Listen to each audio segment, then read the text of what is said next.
So a sport that you loved and excelled at and were lauded for, you and got basically a scholarship for, you had to discontinue because of basically the health reason of the pool. I understand that.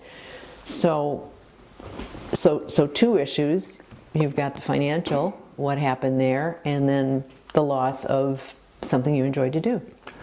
Well, because I can no longer cheat, because before my body warms up from the chemical warming up, it reacts to the water with the chlorine. Then I start be choking. I cannot So that's breathe. over with. So I decided that I'm going to leave in the spring. I mean, almost in the same year.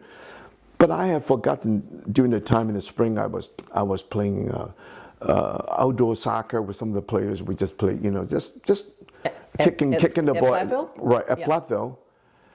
And then I finally, I told Suri Solisto or Tolly from Norway, and then they know I was heading out that spring. And then all of a sudden one afternoon, some of the players came by, sat in my room and say, "Wait, Pop, you're not leaving Platteville as yet." I said, "What is it?" And then in come the coach from soccer, who saw me play. The player said, "Paul can be one of our players in the team."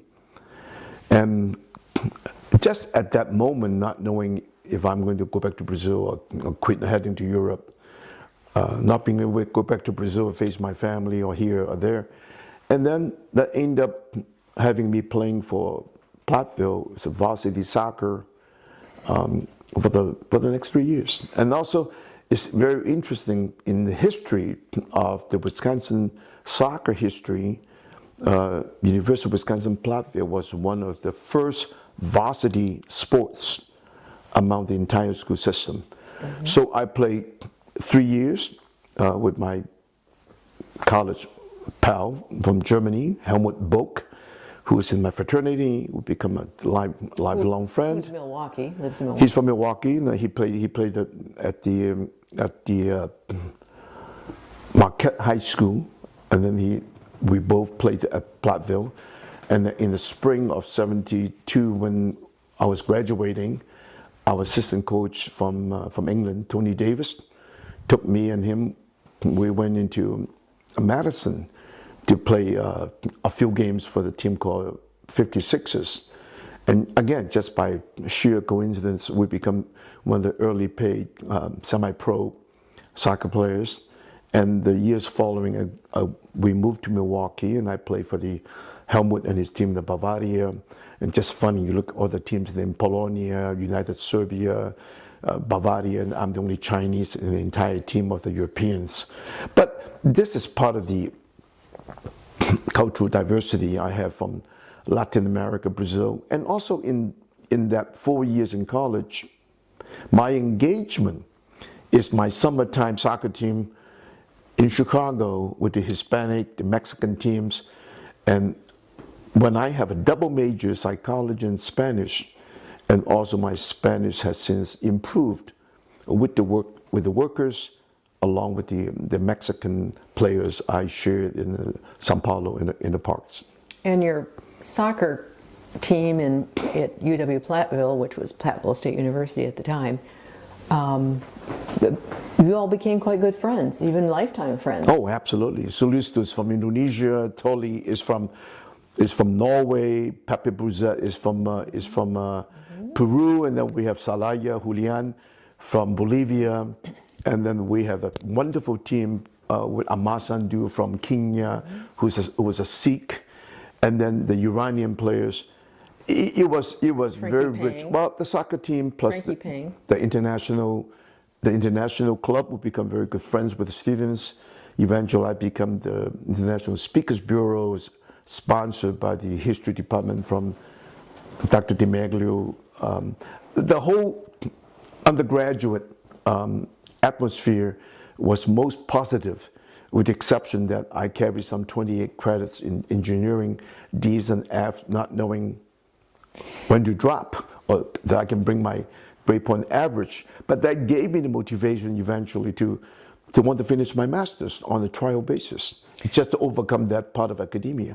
So you had another social group. Somehow, can you tell us how you ended up getting in the Sig Pi fraternity? Oh, well, I think that's part of the, again, if you think about what I was interested when I was 16, I wanted to see the Chavantes in the Brazilian tribal groups in Mato Grosso by the Salesians. Well, as of we know today, the Salesians become one of the best ethnic studies in Brazil. It's almost like the same idea. I want to know, what is this American tribe in the college setting? What do they do? Why do they use the Greek name? Why do they model the pledge rituals? It's like a Masonic temple, kind of a mystical, that become part of my interest. More so when you become I was in a sophomore, decided not to live in college campus. All my 3 roommates all belonged to the same fraternity. At the end, I was half invited, half forced, and more seduction to join the fraternity, which I have no regret. It's really a part of the American culture at the university setting.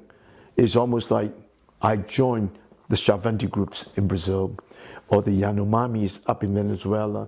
It's a very similar interest about, it's just one deeper level to understand that part of a college life on the campus. So did you ever live within the tribal unit?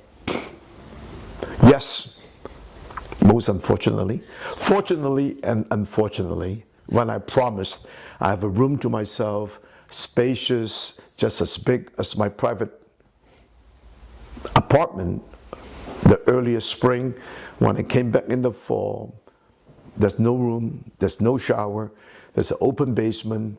When I went into bed, our mascot, a 135-pound Saint Bernard, licking my face in the morning, waking me up. It was interesting. I actually live in almost like poverty in this fraternity house, paid for my roommate, and yet 2 months later, we have no bed, no room. We're living on separate boards. And, well, that's part of the chaos in the college life. You did a couple of fun things that we had in another interview, at the painting, tree planting. Well, that is the part I think I really appreciate in the college life, that when we were asked to help to be volunteers along the college, and we're very close to the Mississippi River. Mm-hmm. And a city like Cassville today, my wife, the family, we have a house on the riverbanks, and was going through some sort of flooding. So all the Greek society, the fraternities, the sororities, we pledged, we helped to go down the weekends to bag sand bags and put them in the low areas. Plus, during all that time, we also volunteered to plant extra amount of the baby plants of trees all around the region, the Grand County, to the hills, and to the regions. And also, we participated, the entire fraternity actually, to raise money for the fraternity, some 20, 30 of us, using a full weekend. We had painted the entire cheese factory in Darlington, and we helped. The cheese factory belonged to Paul Raleigh. The family owns the dairy and the cheese factory. And I found it to be fascinating when you have 30, 40 people pledging, working 10 hours, 12 hours, of course provided with a wonderful meal and a wonderful beverage and whatnot. I enjoyed those volunteer work, which had brought me eventually in the future into 37 years of the service club like Rotary. Mm-hmm. And where my wife and I have got 3 of the Paul Harris fellowship, and then I have traveled to China, Hong Kong, Thailand not China, but Hong Kong, Thailand, Brazil, and Europe to most of the Rotary meetings until a certain time when I saw the Rotary getting up from the meetings. When Obama come up to the speech, I also have departed from that.